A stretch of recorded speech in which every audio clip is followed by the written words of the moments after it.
Brandon Thurston from WrestleNomics is up next, and we're going to follow Brandon with John Pollock from Post Wrestling.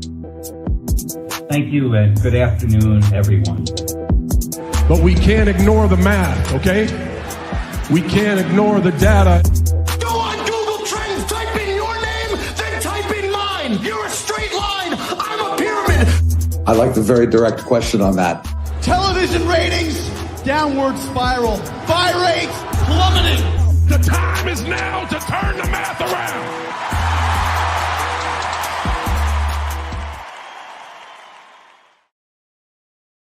Hello, everybody, and welcome to Pollock and Thurston, the July 9th edition of the show, as we are heading into the big AEW All-In weekend.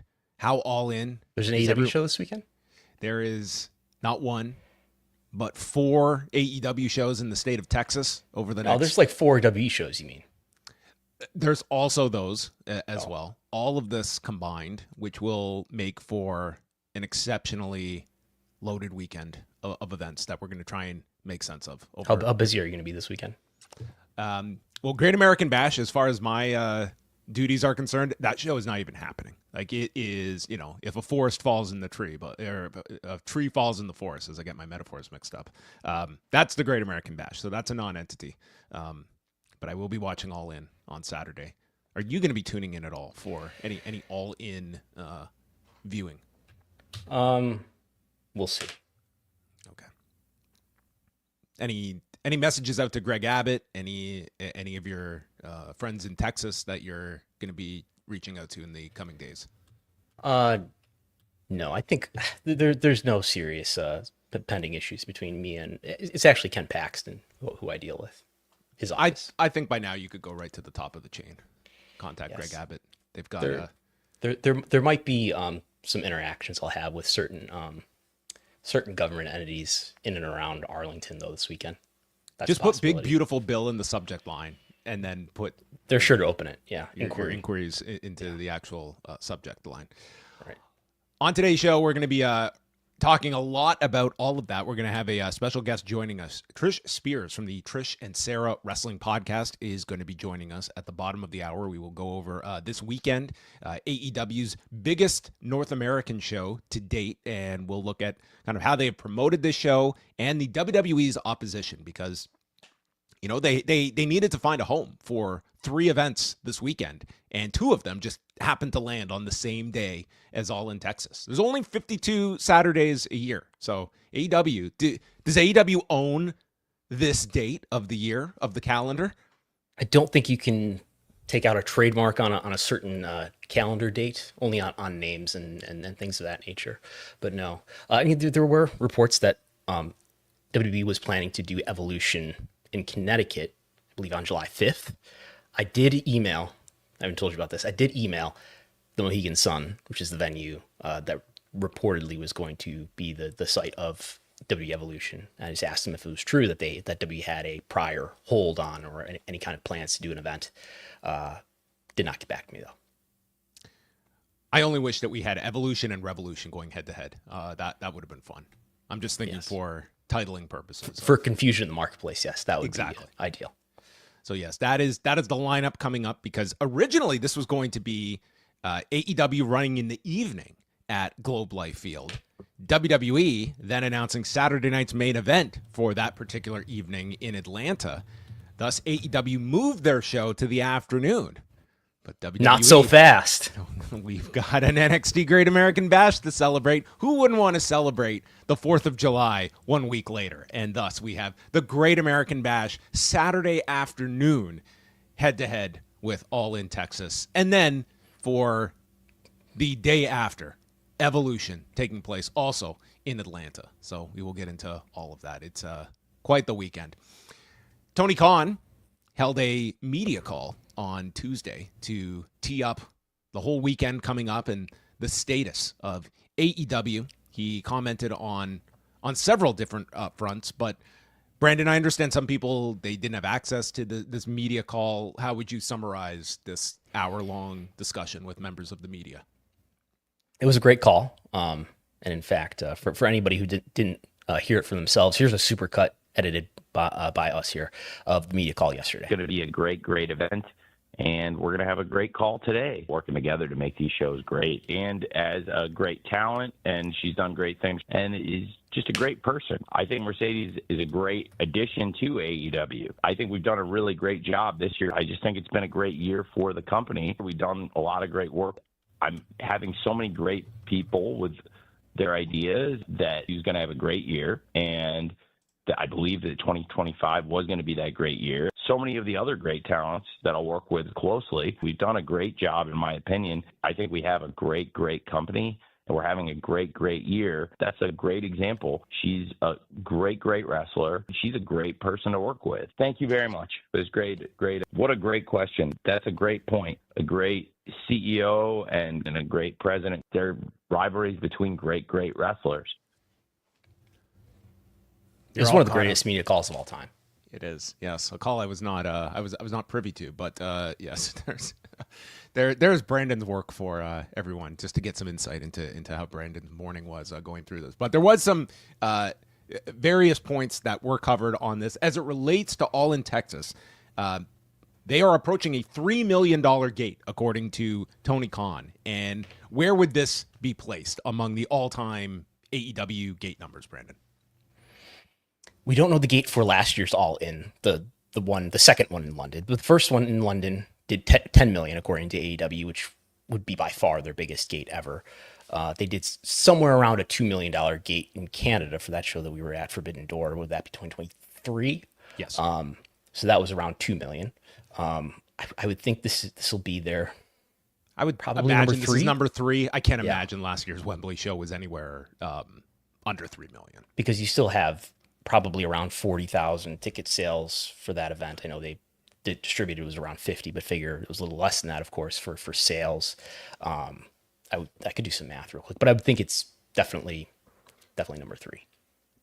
That's where I think you would look at this. And for it, they are pumping this up as their biggest North American show of all time. That is not hyperbole. And they have surpassed 20,000 tickets distributed, according to WrestleTix. Tony Khan also stating they are confident they'll have a strong walk-up as well, leading up to Saturday. So we'll see what the final number is and what they disclose. I mean, interestingly, we remember last year, they opted not to announce the attendance at Wembley, even though, I mean, yes, there's the natural comparison to year 1 at Wembley, but it was still like the second biggest show in the company's history, and they opted not to announce it on the broadcast. We'll see. You do get the sense of things from AEW and specific to Tony Khan that it does seem as though this whole lead up to this weekend, they've kind of like divorced themselves from leaning into the head-to-head aspect or being reactionary to WWE. It's like they moved the show away from prime time to avoid WWE. And I think the show probably, that was the right call to make.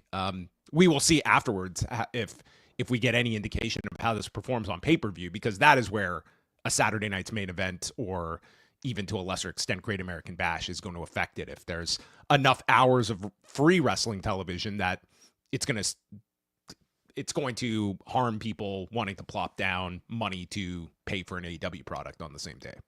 Yeah. For anybody scoring at home, last year's All In at Wembley Stadium, 53,922 estimated tickets distributed. So, and I would think you take about 10% off, multiply that by like $130 for an average ticket price, something like that in US dollars, and that's well into 5 million. So yeah. I would be surprised if this event is going to touch that. So definitely number 3. Also mentioned on the call, there was a question from John Elba about the ongoing lawsuit from Chris Dispensa, the production member that filed the lawsuit at the end of May against AEW and Jon Moxley. Tony Khan went right through point by point of the lawsuit, their defense strategy, moving it to federal court. No, he said he cannot comment on any ongoing litigation, but did state their desire for everyone to be safe at an AEW event. But there was some movement over the past week where AEW is trying to move this to federal court. What has been the process, and have they been able to move this to federal court, Brandon? Well, the judge is asking for some more information. one of the issues that you have to show to move a case from state court where this action began in Wayne County in Michigan, because that's where the show was, where Moxley shoves this production member, Chris Dispensa. That happened in Detroit, so they're suing in Wayne County at the state level, but AEW is saying, we want this moved to federal court. And one of the requirements for being in federal court is you have to have a controversy of more than $75,000, but also you have to have a diversity of citizenship. So we have to all be from different states, essentially. And what they're saying is, look, Dispensa is from Florida. Jonathan Good, also known as Jon Moxley, is from Ohio. This company that's also a named defendant is a Delaware corporation, and it's owned by an LLC called Beatnik Investments, which we've talked about before, which is the actual parent entity of AEW, which is, according to Florida Public Records, which is an LLC that's controlled by Tony Khan and his sister Shanna Khan. They're saying in these filings that those two individuals are citizens of Illinois, and therefore that creates complete diversity of jurisdiction. But the judge says that's not enough information, citing some case law that we're not going to unpack here, to say that you need to show more information to show that the trustee's citizenship is actually the same as the LLC's citizenship. So they've got until the 22nd to refile some filings and show some more information. So I don't know if we'll get some exhibits that might be interesting, but the judge is not satisfied that full diversity of jurisdiction has been shown. So a possibility it gets moved to federal court, but more needs to be done on. I think this is probably moving to federal court. I think different states might have different rules about this, but we saw the Foot case, the Kevin Kelly case, get moved from the state level to federal court. So I would think that this will be a similar outcome. Probably no production members with screwdrivers on hand in the Texas death match on Saturday. Probably not. I mean, the real question that I think he could have answered about the issue, not wanting to talk about pending litigation, of course, or any litigation probably ever, but have there been any protocols changed? Would you still allow a production member to serve in a spot like that in a match, or would that be something that maybe only independent wrestler extras would fill in the future? Yeah, to me that would be an easy answer for myself. Like, I understand the thought process that they wanted to give like a tangible reason to make this just feel realistic, like a production member has this weapon on him and Moxley's probably just acting in the moment. But I think, this is an extreme example that you're going to get a lawsuit coming out of something like this if you've seen the video. But to me, it's your production there. You're not part of the show. You're not bumping. You're not doing anything, because there's just the chance of something like this happening. You have performers there that are there for those exact reasons. Have your independent talent that are production extras for, physicality. Production are there to be production members and not, to me, cross over. To me, that's just a very cut and dry, realization from a lawsuit like this to have internally. And if we're not making clear what the issue is, Chris Dispensa is a former production worker for AEW, is suing AEW and Jon Moxley because he's shoved in this moment, which everybody could see from the TV show when it happened back in 2023. He's claiming that he suffered neck injuries because of this. All right.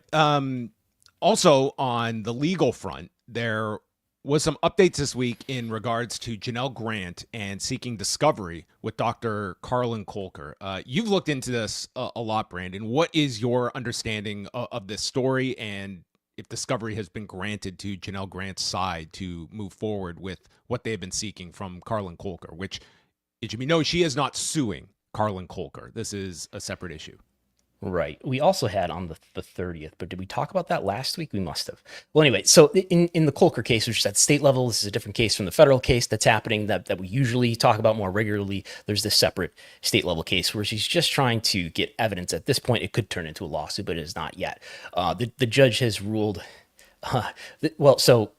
there's a continuing dispute between these parties, between Grant's side and Colker's side, about whether discovery actually gets to move forward. We've seen and we've talked about before, Grant has requested a slew of evidence from Colker, including communications between Colker and WWE and Colker and Vince, and the travel logs, including specifically some travel logs in Tijuana, Mexico. Those have been requested. But Colker has come back and said, it's not clear to us that you get to have discovery now. We want to have a hearing to argue whether or not you've shown probable cause that means that you're entitled to discovery.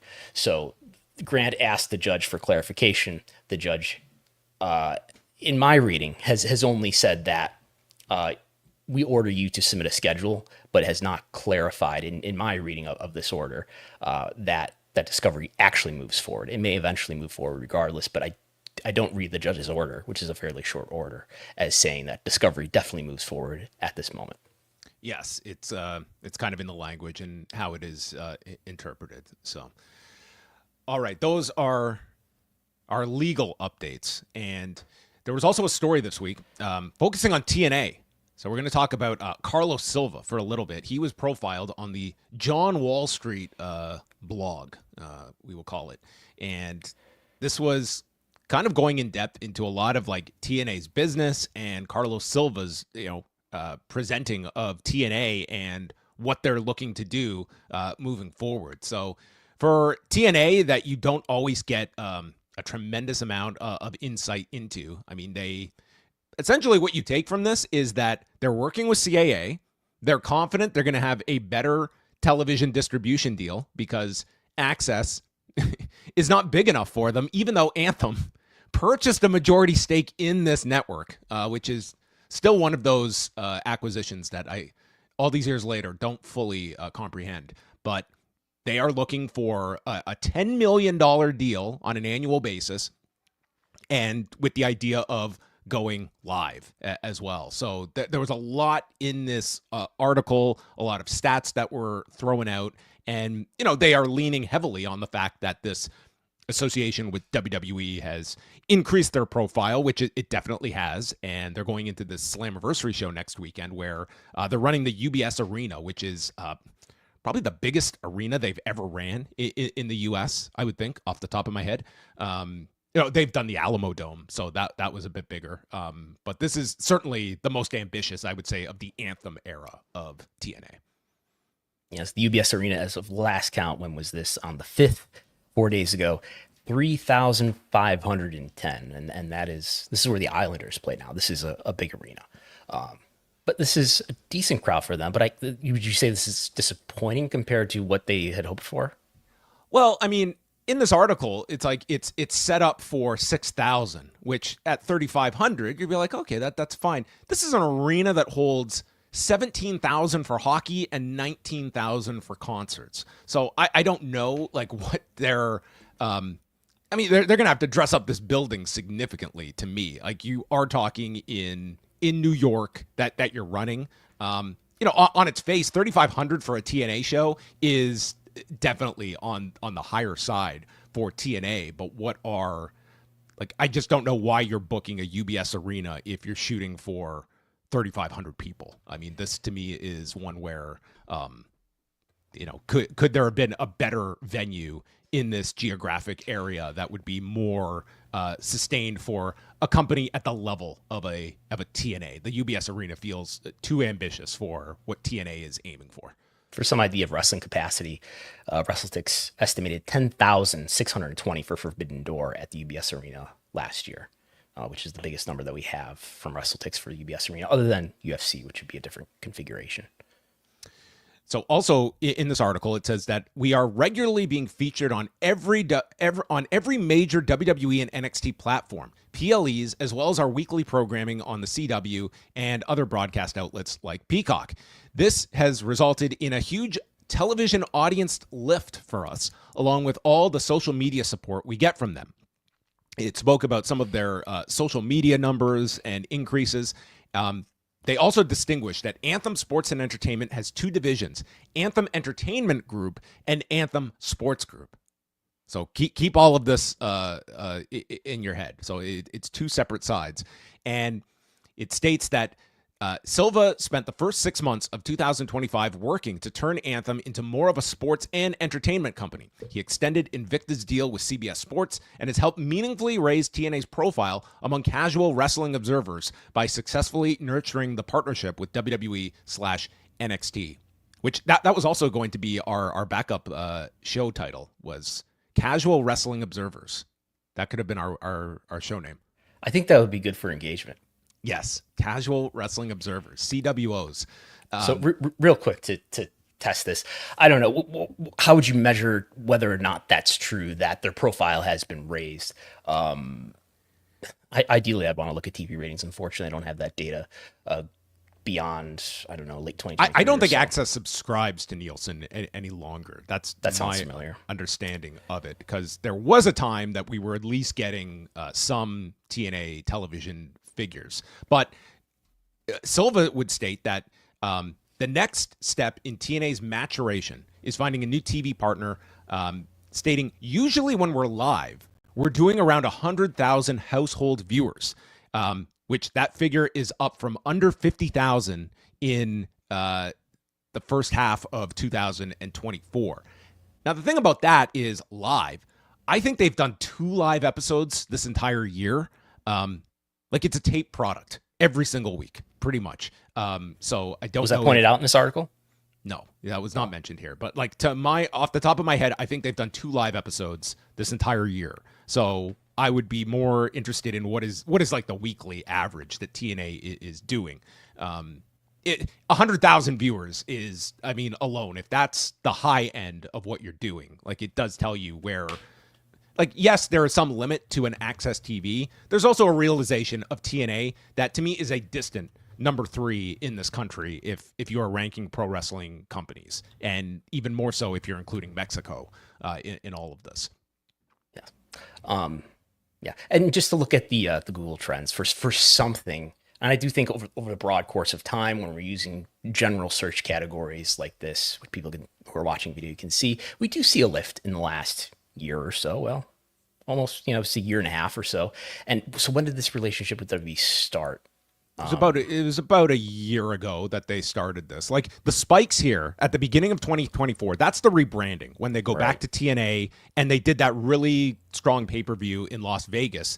And then right afterwards was when Scott D'Amore leaves the company as well. I think that's mainly the rebranding. And then these other spikes coincide with like WWE involvement here, with the last one being WrestleMania with Joe Hendry, that April. You would naturally expect that they're like, you can look at various tickets, like their ticket sales are definitely have seen increases. I don't think they're doing 3,500 people a year ago. I think you have to, look at that WWE association as like that has meaningfully raised the engagement of people buying tickets for TNA events. But the television, like I can't really give you any estimation because we don't have any comparison points of 2024 to 2025 of if it's really brought viewers over from NXT. The numbers that we have from WrestleTix so far this year for tickets distributed are, against all odds, 1,800. That was June 6th. Curtis Caldwell Center on January 19th for Genesis, 4,032, which is the biggest number by far. That's very impressive because Dynamite is there tonight, and they are at like 2,200 at the Curtis Caldwell Center. And Genesis is not is that a pay-per-view? It was a TNA Plus special. One of their special events. And before that, 876 for this run of shows. Well, 2 shows. Genesis would have been an actual pay-per-view. I think that they are. Yeah, that would have been the pay-per-view at the beginning of the year, January 19th. Okay. So yeah, that was a big show for them. That was a pay-per-view according to Wikipedia. Okay. So yes, it says that that's the name of the game in programming. A weekly number between 250 to 500,000 in terms of Nielsen P2 plus households is perfectly realistic on a network that is in 40 to 50 million homes. Access is in around 30 million, it states in the article. They do make the comparison that Dynamite roughly does 500,000 viewers, not including Max, which they do mention here. And Silva states that somewhere in the 10 million year range is where we and CAA think that we should be. And I believe that's the first time that they've disclosed that they are working with CAA, that you would, I mean, it's speculation, but you would think like there is a connection, obviously, of Nick Khan with CAA, that TNA would somehow be brought into CAA if they're actively selling their rights. And interesting that they're not working with Endeavor for that, even though they do have a relationship with Endeavor for their streaming. Yeah, I mean, it's an interesting question of going the CAA route, but obviously there is that prior connection with Khan. They're confident that they will have a new distribution deal in place within the next 60 days. So, I mean, Yeah, they went over sponsorships as well and how they've benefited from that. And at the end of it, this was also very interesting here. Anthem Sports Group is not expected to move imminently on any merger and acquisition opportunities. Its parent company is still trying to figure out how sports fits into the long-term vision. And Silva says, either we keep the portfolio and continue to grow it, or there could be a spinoff of the Anthem Sports division. And then this is JohnWallStreet speaking here. It's been speculated for months that TKO will eventually wind up with his assets, or at least TNA, which I didn't read as just some like blind speculation here by the writer of this article. But I mean, that's left for your interpretation here. But it does. Is there anybody that he would have a connection with, that the writer of this article would have a connection with, that he could ask about that? Not when I read this, and was not aware of what you uncovered. Would you want to disclose this? Because this was not disclosed in the article. I mean, this is not like secret information apparently, but I was not aware of it until it was brought to my attention by a friend that, so there's an article right on JohnWallStreet's website, JohnWallStreet.com, which is this sports business blog. And I've provided quotes for articles by JohnWallStreet before. It's been a while though. And he's listing, this is from June 2024. So this is not new. This is more than a year ago. This post titled JohnWallStreet raises strategic capital to build out content, events, and intelligence biz. And he lists a number of his investors, including WWE President Nick Khan. And not only that, but the where is this? Where is the guy who owns HBSE alongside the Harris Blitzer Sports and Entertainment co-managing partner and co-founder, who owns the 76ers, the New Jersey Devils, and a lot of other businesses, including the Prudential Center. So a lot of different sports, a lot of different actual players in sports business, as well as Nick Khan himself. And in a lot of events here too, where, I mean, clearly the target audience is corporate types who get to go to a conference and so forth. Yeah, I think at the very least, I'm not suggesting this is like, I think that at least does warrant a disclosure. The fact that this is, well, you could say, well, it is disclosed on this website a year and a month ago. You and I both read this article, and I would say you and I are pretty in tune with a lot of this, and you and I had no idea about this until it was brought up separately. So maybe something that should be disclosed at the end of an article. Like when you read, how would anyone know this just reading this article? It's on them to go search through archives from something. How many years ago was that posted? A year and a month ago. And I did email Corey Leff, who is JohnWallStreet, and asked him some questions about this. He didn't respond. So I wanted to make sure I gave him a chance to explain this. But I think it's sort of an endemic of sports business coverage in general, in that and this includes Sports Business Journal, Sportico, who have these events that are geared towards corporate attendance, that are geared towards getting sports executives to speak at these events, including one that's advertised at the top of this article here. And I think it's a tremendous conflict, right? Like, and it's not, does the average reader, do you or I even, who kind of have, our ear close to this, does the average reader know that this outlet is connected so deeply with people who are very much invested in sports business? We didn't. Does the average reader get that? I doubt it. This article, listen, this article certainly props up TNA with a lot of its, like, the benefits of working with WWE. It also does list the fact in here, which we didn't even mention here. Like, it does state here, TNA is not profitable. So, like, if there was any question about this, and I don't think there was among people, like, it was here in black and white. Like, this is not a profitable company. They're seeking, like, best case scenario, they're hoping to get a $10 million television deal, which tells you, like, where they are on the food chain here in comparison to, like, forget WWE, to an AEW. Like, there is a gulf in difference between TNA and its next competitor. And this claim about viewership, where is it? Where they say that viewership, if they were on a different network other than Access, that maybe they could get viewership that's close to the bottom range of what Dynamite does. Do you believe that? No, I don't. They were stating 40 to 50 million homes. Like, to me, it would depend on what network they were on. And even then, I would say, like, the idea of TNA just jumping to 500,000 viewers, that's an enormous, ambitious statement to make for them. 500,000 viewers would be in the rough ballpark of AEW Dynamite's show. A weekly number between 250,000 and 500,000 is perfectly realistic. This is Carlos Silva talking, who is the TNA president. Well, 250, okay. If we're on the lower end of that, 500 to me, like we're saying for our live episodes, which in theory are our highest, it's around 100,000, which means not quite 100,000. And we're going to 2.5x that by moving to a 40 to 50 million household audience. Color me surprised if that materializes in 60 days. And 500,000 would be in the rough ballpark of AEW's show on its least feed weeks. It links to a chart that looks very familiar from WrestleNomics. So I find it hard. And I find it hard to believe, who are the players? Who would want a TNA TV show? Not that it doesn't have some value and attracts a low end but significant audience. I think another thing to think about too is, would networks want it when you could look at the other wrestling shows and ask, is TNA delivering an audience that is actually incremental to what WWE is delivering or to what AEW is delivering? I'm aware of some Nielsen data that shows that while there's a huge overlap between the AEW audience and the WWE audience, there is still some incremental difference in what AEW's audience provides to a network in terms of people who are watching AEW who are not watching WWE. There is some reality to that tribalism, or at least to some exclusive viewership. All right, well, there you go. They own Access TV. Listen, you bought it, okay? So that was very noteworthy there.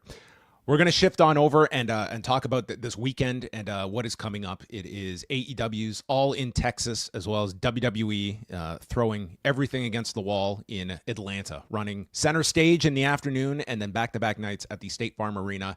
Here to join in on the conversation, you know her from the Trish and Sarah Wrestling Podcast, Trish Speirs, joining us here on Pollock and Thurston. And Trish, welcome to the show. Hi, Trish. Hello. Thank you very much for having me. So how are you looking at this weekend as we are coming up as AEW? They seem to be in a real great groove in terms of the lead up to the show, the overall sentiments towards the company at this moment. Do you feel like this has been pretty successful promotion of the show as we are several days away from the show at Globe Life Field?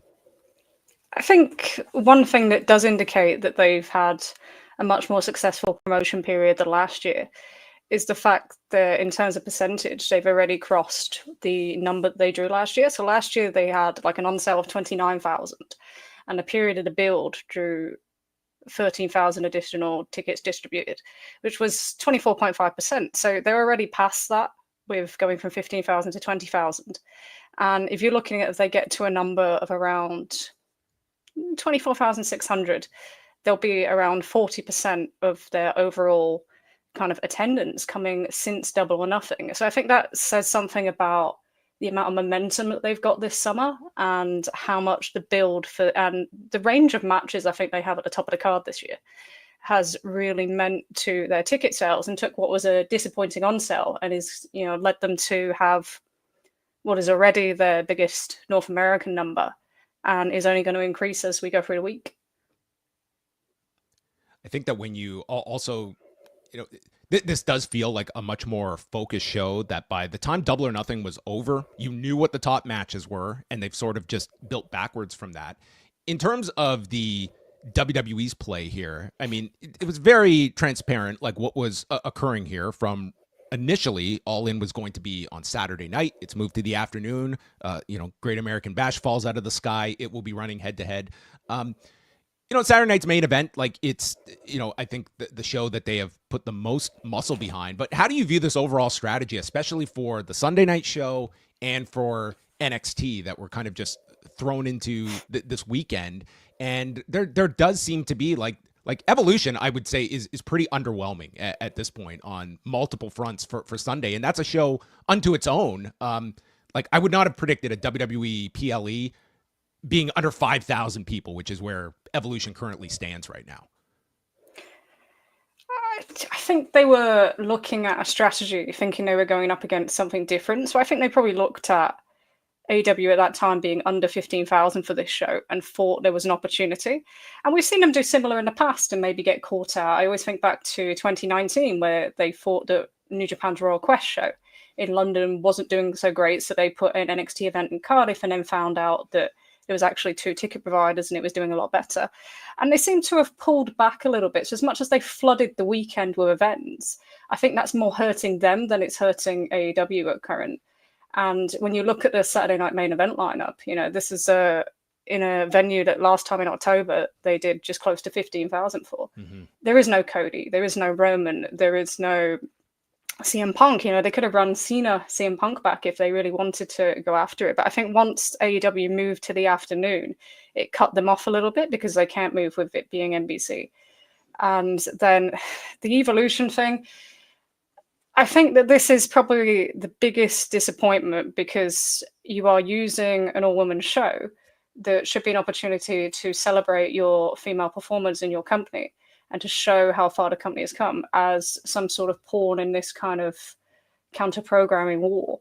And consequently, being the last show of a free show weekend on a less favorable day against major local competition which competes for parking and accommodation with the MLB Futures game that day, going into Home Run Derby on the Monday and the All-Star game, and then Beyonce just around the corner, you've put them really, really up against it. And furthermore, you've made it so they're not the focus of the weekend. The focus from the WWE point of view for this weekend is Goldberg's retirement. And I just think that that's not a great message to send. And I think it really has kind of so far backfired quite considerably. Do you see it having any impact on the pay-per-view business? I guess that's the main thing that W could be targeting here, right? These are all, it's not like they're running shows in Texas or in the Dallas area, but we've seen how Collision has been impacted pretty heavily by WWE events, even if they're not running head-to-head. If there's a show, like if there's an Australia show or a Saudi Arabia show earlier in the day on a Saturday, Collision's rating would be down. Or is it, in the case of pay-per-view, is it just, well, these are the most hardcore people, so maybe it's harder to peel them away? When you look at what they're doing here, so where we had the NXT PLE against Double or Nothing, that may have cost them, I think Dave Meltzer said, a few thousand buys, but no more than that. And I think where AEW has the advantage this time is that they are the earlier show. So I think that really does help that you're not the one going later. And I think that's where we've seen Collision struggle against Saudi Arabia POEs or Australian ones or UK ones in the past. That even though, as you said, Brandon, even though they've run kind of later on, they've struggled because there's something early in the day, whereas I think this time AEW get the advantage. And you've also had the test runs of running in the UK as well, and it didn't seem to affect when they've run other shows that weekend on the same week as All in the past. So I don't see it making too much of a difference. I think if the bill wasn't so strong, maybe you could more account for it. Or if they were throwing absolutely everything at the Saturday night's main event lineup, then possibly. But I don't think you can look at any of the WWE cards and see a reason why it should affect AEW's pay-per-view sales this weekend. It has been one of those interesting examples just to watch the actions of both sides. Like here was AEW that from, it felt like it was putting like the ego portion aside and stating, we're not going to run our biggest show here when they're running an NBC special. We're going to bite the bullet, move this to the afternoon. That's going to help our show. And in WWE's countering of this, I think they've totally thrown this NXT show to the wolves. Like this is going to be just a show you're completely sacrificing for minimal gain. And the collateral damage, I think, has been, instead of having two really big shows on Saturday and Sunday night, you've watered down both of them. And nothing encapsulated this more to me than the close of Raw. And Michael Cole is just stumbling over himself, trying to promote both these shows that are on different platforms at different start times. And that, in a nutshell, is what they've been trying to do on television, is promote two different shows at the same time. And it's kind of like you hurt both shows instead of them having their own kind of focused build, being even if they were a week apart from one another. And I think that this was a move by AEW that, at least several days out, seemed to have been the superior tactic in all of this. And I don't sense like they have been harmed by this opportunity to run in an afternoon slot instead of in prime time. I think it gives them the opportunity to present where they're different and an alternative as well, especially when the main attraction of the other show is more of a nostalgia style match. And everything has kind of lined up for them in that aspect. But also, I think there's this part with WWE kind of flooding the market with content at the moment. And this seems to just be a continuous of that. Like it's constantly. So we've gone from kind of one PLE a month and maybe a takeover every few months to kind of a PLE for NXT every month, a PLE for WWE, one a month, sometimes two. And, we're now 3 weeks away from SummerSlam, which has considerable kind of amount of tickets left on its 2 nights. So we've got the 2 nights events as well. So I guess it's a question of how much is it the counter-programming strategy that's having these events kind of suffer, and how much is it just how much content and how many kind of events, big events you are putting onto your audience? Brandon, is there any chance that All In with a 3 p.m. Eastern start time bleeds into Saturday night's main event? I hope you're going to say no. Yeah, I mean, 5 hours? It's only got to go 5 hours to meet that. I have other AEW pay-per-views start, not including the pre-show, but haven't other pay-per-views from AEW gone more than 5 hours? They have hit that mark, so no problem then. God damn, I can't, I won't be able to take it. I think it's I mean, certainly possible. It is certainly possible that we could see from this. I mean, on the media call on Tuesday, Tony Khan, he's stated this before, but reiterated the fact that this year he's taking in a lot less input from people. He is like kind of eliminating so many voices. Have you sensed any changes of kind of Tony Khan's presentation in 2025 versus last year, Trish? Like, is there anything, like, would you have come to that conclusion if Tony Khan hadn't outright stated it? Does it feel like a more cohesive product? I think you can see it's definitely a more focused product, and a lot of the time that is on the having kind of a more small roster that are the focus points. So they've lost some of the kind of the older mainstay wrestlers or people coming in and out, and it very much is focused on the Death Riders, Swerve Strickland, Will Ospreay, Tony Storm, Hangman Page, Mercedes Moné, and I think that has helped them from a week-to-week perspective, with the addition of the fact that they've gone back to having kind of more marquee matches on these shows than what they were at the end of last year, where it felt like there was lots of different kind of visions of AEW kind of in play. And it does feel much more similar when you look at the way the shows are presented to what we saw in kind of 2020, 2021. This summer does feel very similar to 2021 in many aspects. And I don't think it's a bad thing, because there did seem to be kind of this, not a panic, but very much a kind of jumping between kind of one thing and another, and whoever was on top kind of executed their vision and not a company vision. And I think it always came across quite a lot when Tony Khan was asked the question in general, what is AEW? What is the identity of AEW? And he struggled on numerous occasions with that question. And it seems to be it's the greatest wrestlers and the greatest shows and the greatest promotion. It's great. Yeah, you're looking for a little bit more depth than that, aren't you? I guess. But he's always kind of stumbled with that question. I think this year they've kind of figured out what they want to be a little bit more than what they were at the start of the year. Like, how would you describe that then? Like, what is, if you're just, if a casual wrestling fan was asking you, didn't know much about AEW, how is it different from WWE? I think the thing they've lent most into this year is authenticity. So you have authentic characters who, are able to express themselves through their promos, who are multidimensional. We have more intersecting stories than what they did previously that you would have, if you're following something that isn't just kind of professional wrestling. And then it's a case of, he uses the phrase "where the best wrestle," but we had a long period of time there where a lot of the best wrestlers weren't wrestling very often, and that has kind of just switched around. So you do have some of the best in-ring action in the world, and you are matching that with these authentic young characters, and who, a lot of them haven't been successful in WWE or elsewhere. So you have to lean on that, and that's part of being an alternative, is you are presenting something different, and that's something I think they got away from very much in 2022 through 2024. It's also a show that I will just say, like, on screen, you kind of mentioned it as well. Like, it does feel like a younger show now, and through various times off, like, when a Jericho and a Copeland and a Jeff Jarrett, like you can make your arguments if you want to incorporate any of them, but all of them off television at the same time, like it does give like a more youthful presentation on screen. And it has put a greater emphasis on all these key players that are going into Saturday as well. And it becomes like an interesting discussion of how you incorporate some of these like older figures onto your programming, and having like that central character like a Sting versus like an ensemble of them that, you know, these are high paid performers that are going to command a lot of television time to justify those deals. And I think that has been kind of a small observation too from this whole lead up to All In, is a lot of that younger focus.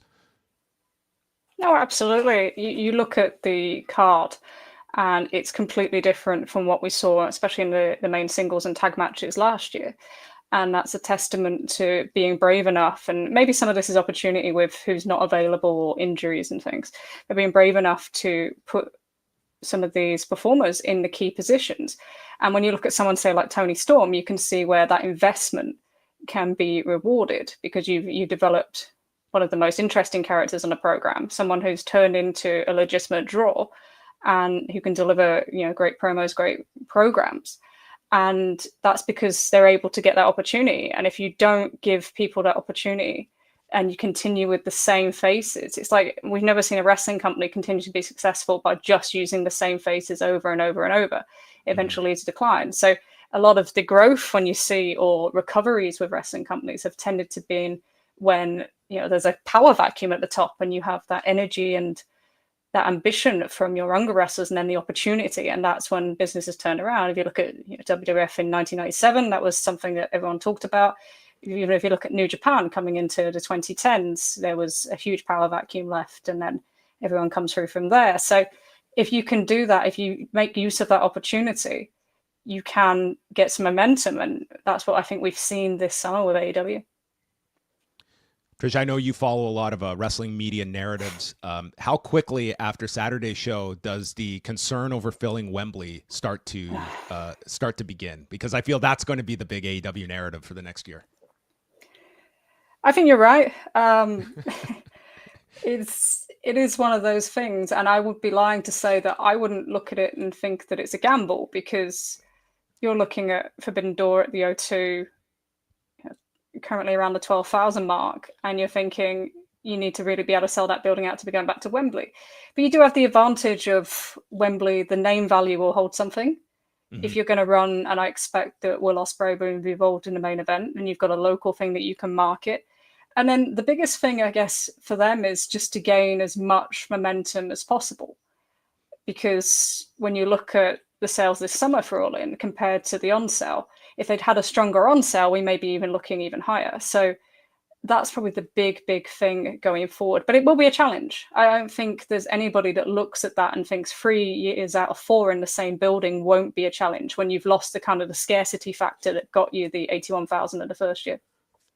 Yeah, I think the first year, that's just an anomaly that I don't think you can replicate that unless just all the gods are shining upon you. But I mean, if you're looking at the return last year as a failure, I think you're really out of whack in terms of just what they can do. Like, to me, that would be shooting distance. And I think, like, when you do see the on sale, like I would expect like it's going to be a very sizable number that are going to pick this up. Like, All In is the undisputed top brand now of AEW shows. It's no longer just is it Double or Nothing? Is it that, like, this is clearly the biggest show of the year.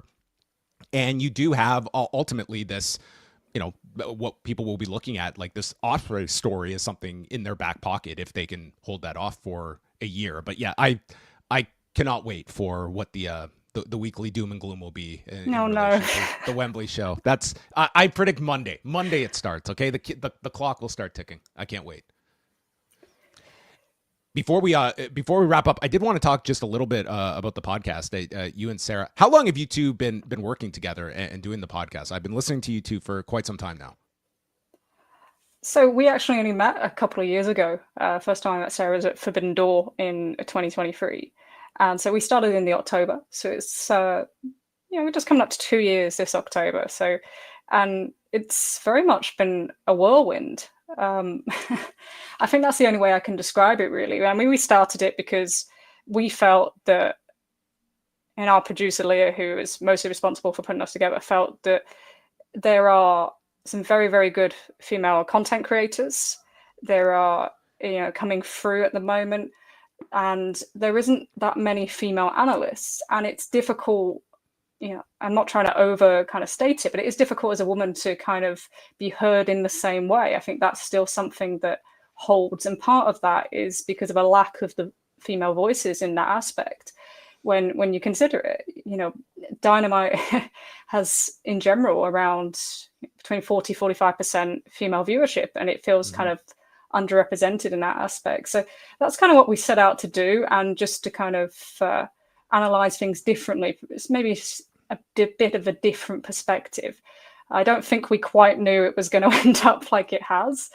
And but we also look to, we want to cover topics that maybe other people are uncomfortable tackling, similar to what yourself and Brandon cover, and be able to put our kind of spin on that as well, and be able to break it down and maybe make it more manageable for people who have not been kind of caught up on that content previously. So you guys. Sorry, you guys met at the the Forbidden Door here in Toronto is where you two Yes. met? Wow. Yeah. We were all at the show. Little did we know. It was that was quite the weekend, I think. If you look back at AEW then and you look at AEW now, it's like a completely different atmosphere around the product. Even though that was a sold out show, and up to now, AEW's biggest North American gate. So it's something to look back upon. But I do think that sometimes there is great value in kind of seeing something live and kind of feeling everything in the building as well. I think you get a completely different perspective from just watching all like that. So do try and do that as much as possible. I was just going to add, it was exciting to see that you were doing a podcast with Sarah, and I knew you were a long time subscriber for WrestleNomics and always adding interesting things. So it was it's much appreciated that podcast is out there. I think I turned John onto it too.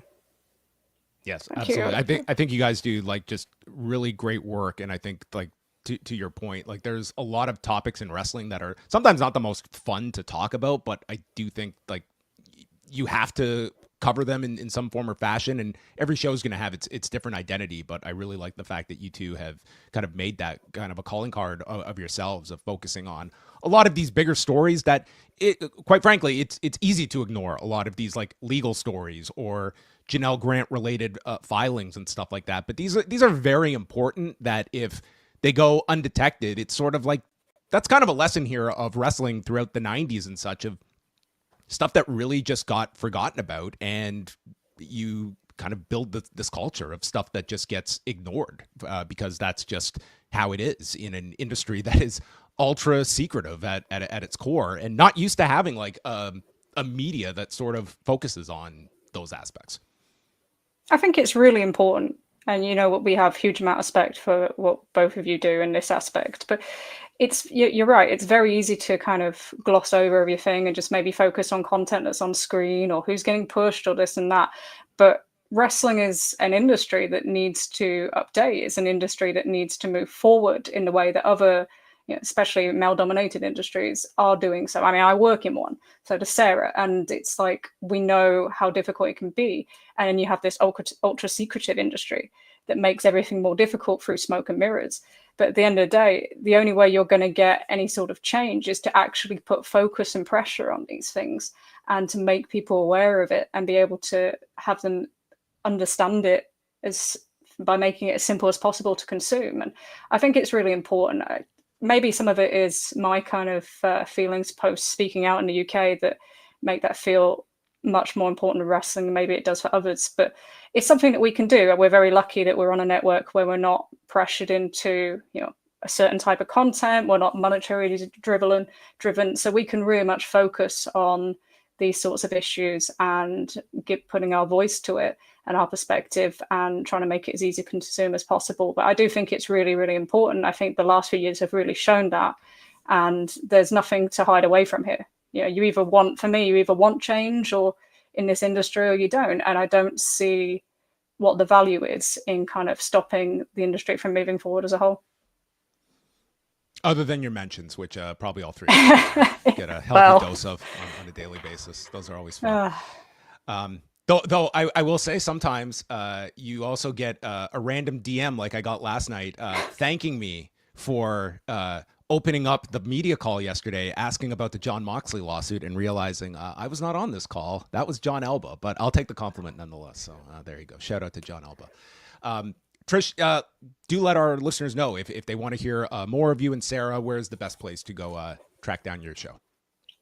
You can find the Trish and Sarah Wrestling podcast on Red Circle, on any of your normal podcast listening platforms. And you can find us and all our other great shows on our network at socialsuplex.com, as well as our free newsletter that now comes out every 2 weeks as we try and cover as many promotions as possible and provide as much free access to kind of try and counter a little bit of the misinformation that seems to dominate the media landscape these days. It comes highly recommended. They do a great job every week, especially Trish's unvarnished breakdown of Phil's freestyle rap on John Cena a couple of weeks ago into his apology tour of in Saudi Arabia as well. All of that can be found the Trish and Sarah Wrestling Podcast. Thanks so much for joining us, Trish. We would love to do this again with you sometime. Absolutely. Thank you very much for having me. Thank you for all the work you do. All right. Thanks very much. All right, everybody. So Saturday, once again, that is where we are going to be getting our big hours and hours of pro wrestling. I guess that's the other one. If we do get the bleed over of All Out, I'm now fearing this as I have brought it has to happen, right? You think that show, the biggest, the greatest AEW show of the year, is going to be contained to 5 hours? So we're talking before, especially when you have the luxury of like you're going long and it's not midnight yet. Yeah, that's you're making too strong of a case. I don't care for it. Now, this is before Dynamite and Collision. There are currently 8 matches listed. The kickoff is at 1 Eastern, the pay-per-view at 3. So yeah, but the fact is, all of these top matches, they're all going to get lengthy amounts of time, and I am sure that this is only a portion of the final card. I think there's more main card matches to come. What if they buy out more satellite time and they put Tony Khan's press conference as part of the pay-per-view at the end of it? They just tack it all. You don't even have to go to YouTube for it. No, don't think so. They get me to tune in, especially if he, answers questions. And a head-to-head press conference, that would have been fun if we could have had that split screen. But I don't imagine Great American Bash is going to be doing much. No. Well, before we wrap up, we have a couple of final notes to get into, including SmackDown running on the 4th of July. The best SmackDown of the year, because it was also the shortest SmackDown of the year. Do you know what happened for Netflix viewers internationally, Brandon? You logged in at 8 o'clock. It's not even running like you have to watch the full 2 hours with commercials. It was just a 1 hour and 20-minute file. Because this was taped in advance. This was taped on Monday. Yes, it was taped in Pittsburgh. They put it up there, and you could watch this show in an hour and 20 minutes, even less if you're cutting through like entrances and videos and such. I mean, it was like the heavens just shone down on John Pollock on the 4th of July. I was a very happy Canadian/American on the 4th of July. Well, speaking of Americans, I was the only one watching this, apparently.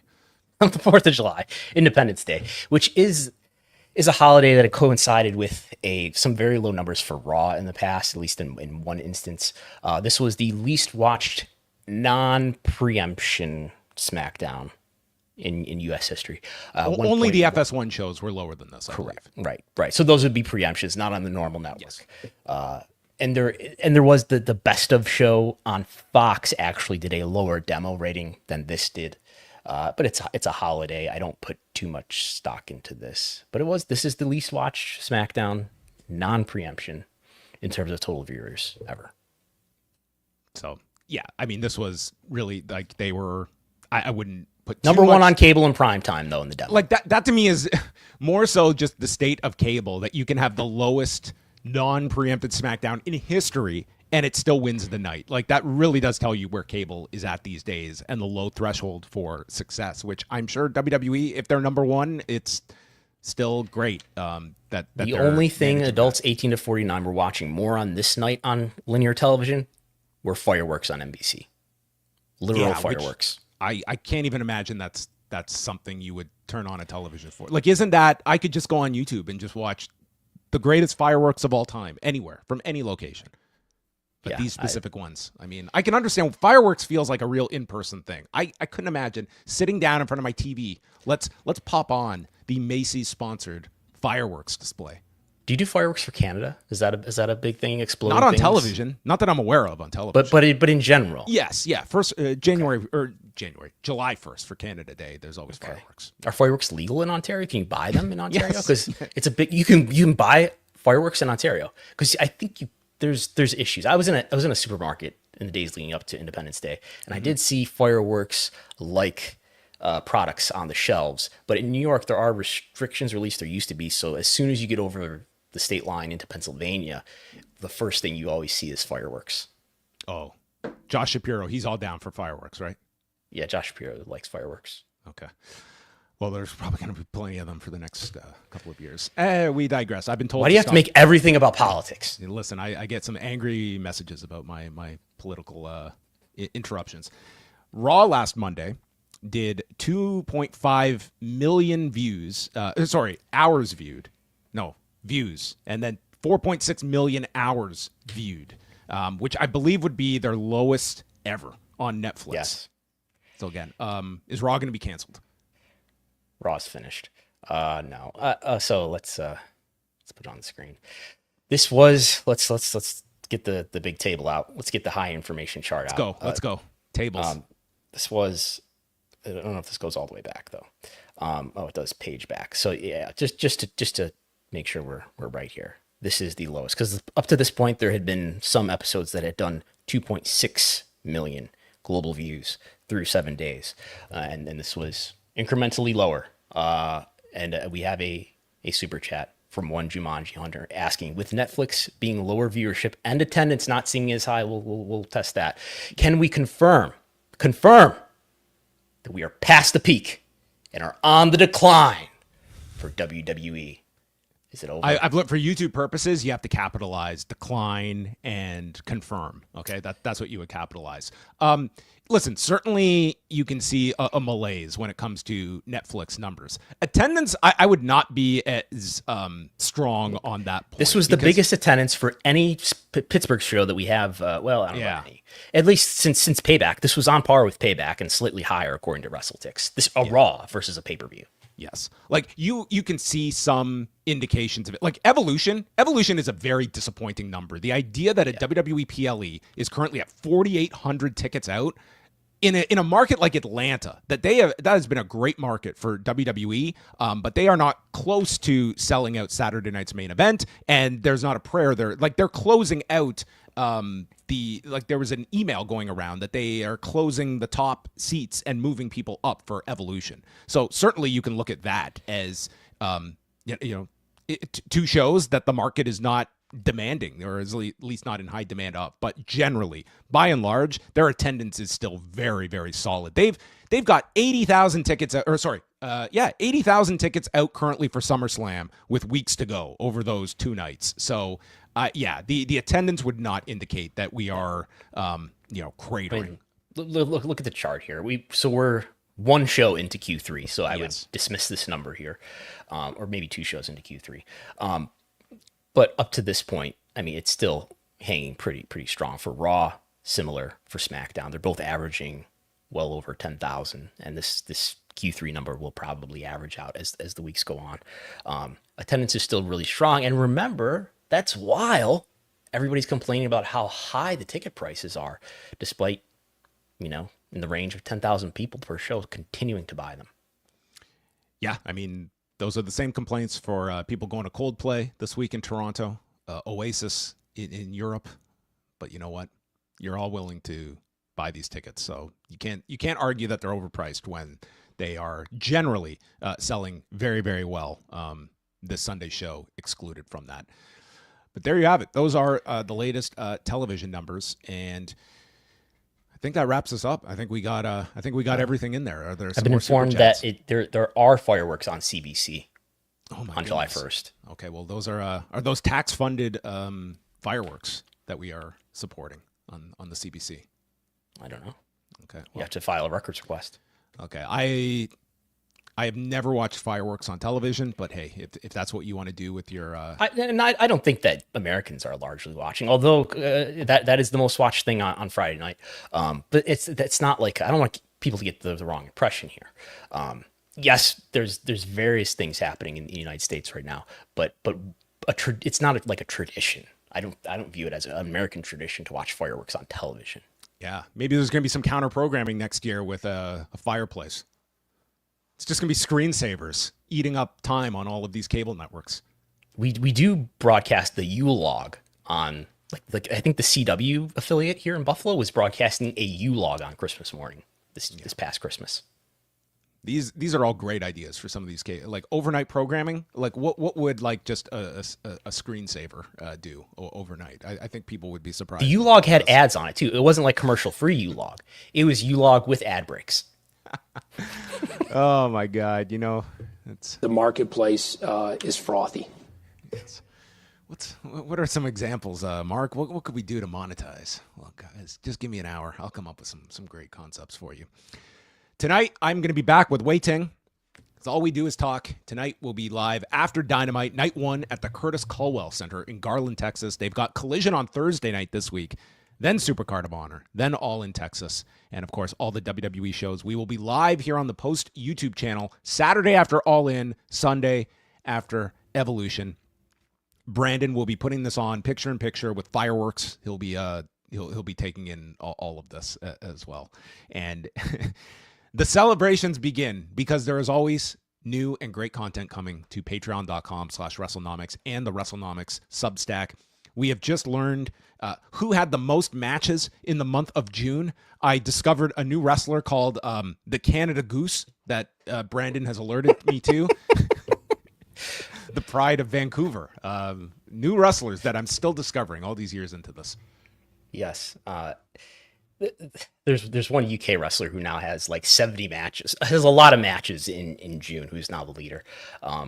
Dude, Mystico that guy is, I don't know how he's holding up doing all these matches. This guy's like the biggest draw in the world right now. And he's pumping out a crazy amount of matches on a monthly basis. Yeah. So the most matches report, which is updated monthly. If you remember, you get it monthly, as well as the top YouTube videos for the month of June are out. The listing of merchandise items on W Shop and Shop AEW and PWTs, which items were on their best sellers listings most often, if that's an impression of sales, as well as the data reports for Raw, SmackDown, Dynamite, Collision, every single episode. All right. Well, we look forward to all of that. You can go to patreon.com/WrestleNomics. You can support us. PostWrestlingCafe.com for all your latest. And a big thanks to Trish Speirs. Do check out the Trish and Sarah Wrestling Podcast. We're back next week as we will sort out all the debris that comes out of this weekend's big war. Capital letters, WAR, between AEW and WWE.